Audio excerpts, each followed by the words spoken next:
بچوں کی تربیت کے حوالے سے آج کا ٹاپک حضرت عمر رضی اللہ عنہ اور بڑھیا۔ اپنے دور خلافت میں ایک رات حضرت عمر رضی اللہ عنہ اپنے ایک ساتھی ابن عباس کے ہمراہ بھیس بدل کر گشت پر نکلے۔ ایک مکان سے کچھ بچوں کے رونے کی آواز آ رہی تھی۔ حضرت عمر رضی اللہ عنہ نے مکان پر دستک دی اور اندر داخل ہو گئے۔ اندر ایک بوڑھی عورت نے چولہے پر دیگچی چڑھا رکھی تھی اور بار بار بچوں سے کہتی تھی، چپ ہو جاؤ میرے بچوں، ابھی ہنڈیا نہیں پکی۔ حضرت عمر رضی اللہ عنہ دیر تک کھڑے دیکھتے رہے۔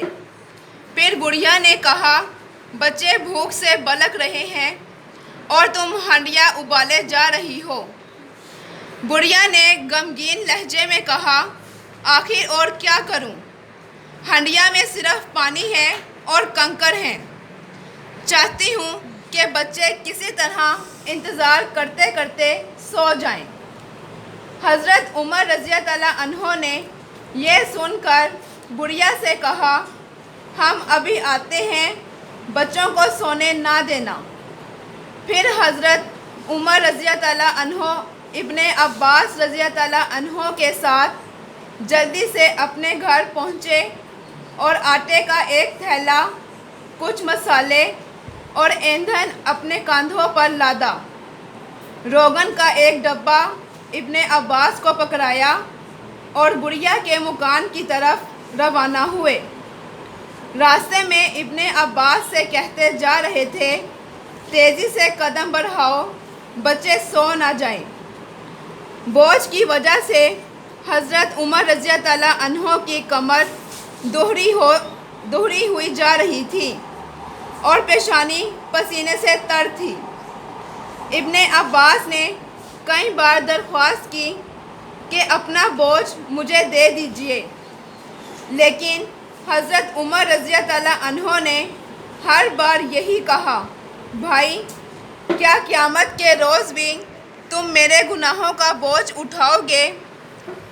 مکان پر پہنچنے کے بعد حضرت عمر رضی اللہ عنہ نے خود کھانا تیار کیا اور پھر بچوں کو پیٹ بھر کے کھلایا۔ جب بچے کھا چکے تو حضرت عمر رضی اللہ عنہ ان سے باتیں کرتے اور ہنستے رہے۔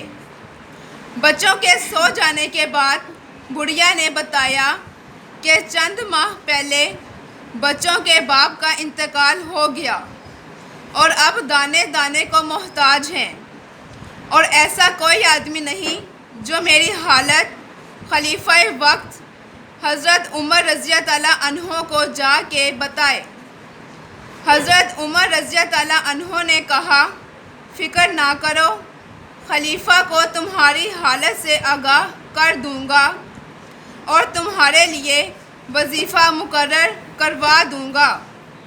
یہ وظیفہ تمہیں گھر پر مل جایا کرے گا۔